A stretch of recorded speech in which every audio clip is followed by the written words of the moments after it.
Bom, aí voltando o moinho horizontal, olha só como os discos eles foram sendo modificados, está vendo? O tipo de disco, né? Como foi sendo modificado ao longo do tempo, né? Quer dizer, esse aqui, por exemplo, são rotores de pinos, né? No moinho horizontal. Esse tipo de rotor ele permite dispersar algumas bases que hoje que seriam dispersas só, por exemplo, no moinho tricilíndrico. Eu tenho condição de dispersar esse tipo de base com alta viscosidade. Quer dizer, a evolução do desenho, né, do disco. E para vocês terem uma ideia, dentro do disco do moinho horizontal, né, como é que é uma fotografia, para vocês terem uma ideia.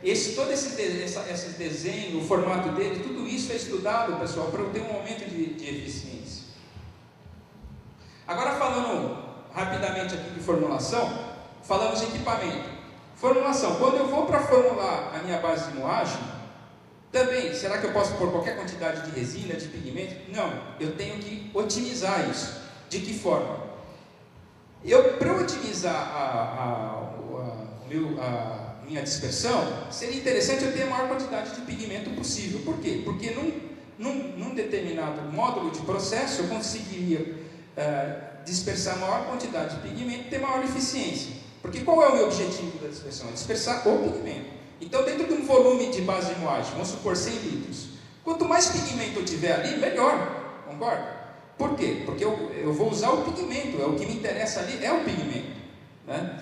E eu posso fazer isso também otimizando a minha base de moagem. Se eu colocasse só pigmento e solvente no sistema, eu teria assim uma condição muito boa. Por quê? Porque o solvente ele umecta bem no pigmento, ele tira bastante, com facilidade o ar que está lá dentro, né? E a viscosidade do solvente também é bastante baixa, então me permite colocar bastante pigmento lá dentro. Só que o que acontece? Se eu vou colocando pigmento, chega uma hora que o solvente não consegue fazer com que a atração, eliminar a atração entre um pigmento e o outro. Então o que acontece? Aquele disco, aquela fotografia que eu mostrei, daquela base vermelha, que é uma coisa bonitinha, aquilo ali girando, aquilo vira uma maçaroca que o disco não vira falso, ele não consegue movimentar mais a base de moagem. Então, para evitar isso, para eu contornar esse problema, eu tenho que colocar um pouquinho de veículo, de resina. Então, olha só, uma base de moagem típica aqui, 50% de pigmento em peso, que seria esse ponto aqui, né? Material para dispersão, 25% de solvente e 25% de resina. Quando eu vou lá na frente e completo a minha tinta, para a situação final dela, eu tenho 46% de resina. Então eu coloco só uma parte na resina. E quanto menos resina eu colocar, melhor. Por quê? Porque eu tenho mais uma viscosidade menor e posso colocar mais pigmento, né? Então isso aqui tem que ser balanceado. Eu tenho que fazer um trabalho de laboratório para encontrar a melhor relação entre eles, né? Bom, e por que é importante eu chegar nessa situação ótima de formulação? Porque eu vou ter aqui, com uma viscosidade boa, com uma rheologia boa, eu vou ter o que eu chamo de fluxo laminar, que é uma lâmina, né, como se fosse uma passando por cima da outra, que me favorece a minha dispersão. Se eu tiver o que chama de fluxo regime turbulento, né, que é o exemplo está aqui, eu praticamente não tenho dispersão, né, ou ela é muito ineficiente. Então aqui, não querendo assustar ninguém, mas existe um cara que estudou isso daí, e ele chegou no número 2,100, que é uma relação entre o componente cinético, que é a velocidade com que esse fluxo vai acontecer, com que o sistema está sendo trabalhado, e o componente viscoso. E ele chegou à conclusão seguinte: se esse fluxo se esse número for muito maior que 2.100, eu vou ter fluxo turbulento. Ora, olha o que acontece aqui, se a minha viscosidade for muito baixa, o que acontece com esse número aqui? Sobe. Subindo eu passo 2.100 fluxo turbulento. E realmente, se eu tiver viscosidade muito baixa, pessoal, eu não consigo ter, ou é muito difícil eu ter o fluxo laminar, né? Além disso, a viscosidade muito baixa, eu não consigo transmitir a tensão de cisalhamento para uma camada para outra, né? Imagina o seguinte, olha, eu estou aplicando a tensão aqui em cima, certo? Estou aplicando. Imagina que isso aqui é o centro do meu disco. Eu aplico a tensão aqui, eu tenho que transmitir essa tensão para as outras camadas, para que haja a movimentação do sistema. Se isso aqui, a viscosidade é muito baixa, ele praticamente desliza aqui e não acontece nada aqui, certo? Se, por outro lado, se a viscosidade for alta demais, eu começo a ter problemas também que eu não consigo movimentar. Eu posso ter problemas tixotrópicos. O que seria a tixotropia? Imagina quando eu compro a tinta para a parede, vocês já perceberam que ela é uma massa, né? Vamos dizer assim, quando você abre a lata, quando você começa a mexer, mexe devagarzinho, a viscosidade cai um pouco. Mexe um pouco mais forte, a viscosidade cai mais ainda. Então, se eu coloco... se a minha viscosidade sobe muito, com muito pigmento, eu tendo a ter um fluxo tixotrópico. Tá? E aí, perto do disco, eu tenho movimentação, longe dele não. Então, tudo isso está relacionado também com a maneira como eu formulo a tinta para ter essa condição ideal.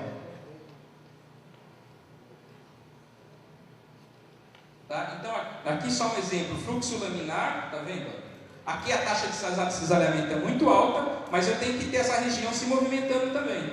Tá? Se eu tenho um sistema tixotrópico, eu movimento aqui, mas não movimento aqui. Se eu tenho viscosidade baixa demais, eu também. A energia ela atua aqui, mas não consegue se transmitir para o resto do sistema. E aqui o sistema turbulento. Tem formação de espuma que amortece, né, o sistema, que é ruim, e tem fluxo turbulento que não é legal. Bom, agora... Quanto tempo? 5? Nossa. Bom, agora falando de novas tecnologias, eu falei também que a gente teve evolução nos produtos auxiliares de dispersão. Né? Porque eu tenho que ter no processo de dispersão mectação da partícula, separação da partícula através de processos mecânicos, que nós comentamos, e eu preciso estabilizar também a partícula para ela não voltar atrás, né? Não aglomerar, não reaglomerar ou flocular, que é o termo que a gente usa. Esses 3 estágios podem ser melhorados através de agentes dispersantes e estabilizadores. Né? E uma das maneiras que eu posso fazer isso é através da estabilização estérica através de hiperdispersantes poliméricos. Como é que ele atua?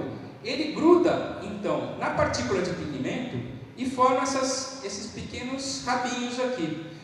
Isso ajuda na dispersão e evita que o pigmento se reaproxime e se reaglomere. Né? E uma explicação passiva para isso é que essas cadeias, quando elas grudam aqui, elas querem ficar da maneira mais livre possível, que é a condição de menor energia. Então é um fator entrópico.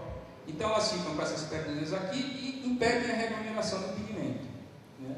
E existem várias maneiras de fazer vários tipos de hiperdispersantes. Né?